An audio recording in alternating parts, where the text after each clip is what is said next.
Bonjour, on va parler d'énergie, cette valeur fluctuante qui évolue au fil de la journée. Un matin, 100% bien dormi, au contraire 50% cauchemar, rencontre agréable, ça remonte, moment pénible, ça baisse, difficulté professionnelle, on termine, et en fin de journée, généralement, inéluctablement, une baisse d'énergie, une sensation d'épuisement qui est comme un manque à vivre.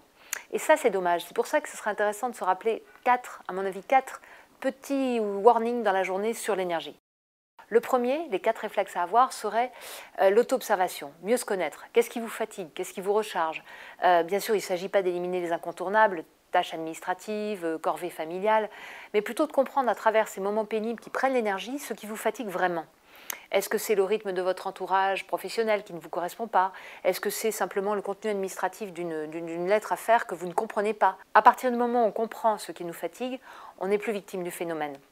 On prend cette distance. Deuxièmement, il serait important, à mon avis, de respecter son rythme. Par tempérament et puis par éducation, les femmes ont tendance à se fondre dans le rythme environnant, que ce soit celui du conjoint, que ce soit celui de l'entreprise. Vous savez, ce rythme très yang, viril, martial, les femmes ont tendance à avoir un tempo personnel plus lent.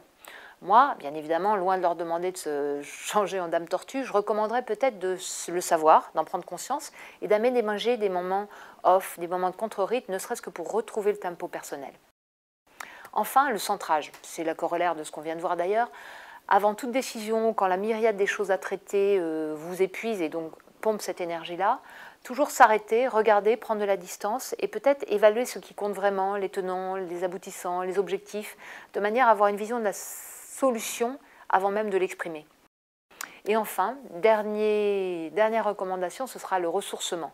Il est important de savoir ce qui vous ressource. Est-ce que ce sont des moments de vide? Souvent, ce sont des moments effectivement de creux, comme ça, où vous êtes disponible pour une rencontre avec une personne, pour des propos échangés chez un commerçant, pour peut-être un pot en fin de journée avec quelqu'un que vous n'aviez pas vu dans votre travail, ou toutes ces choses qui sont finalement les merveilles du quotidien et qui nous ramènent à la vie.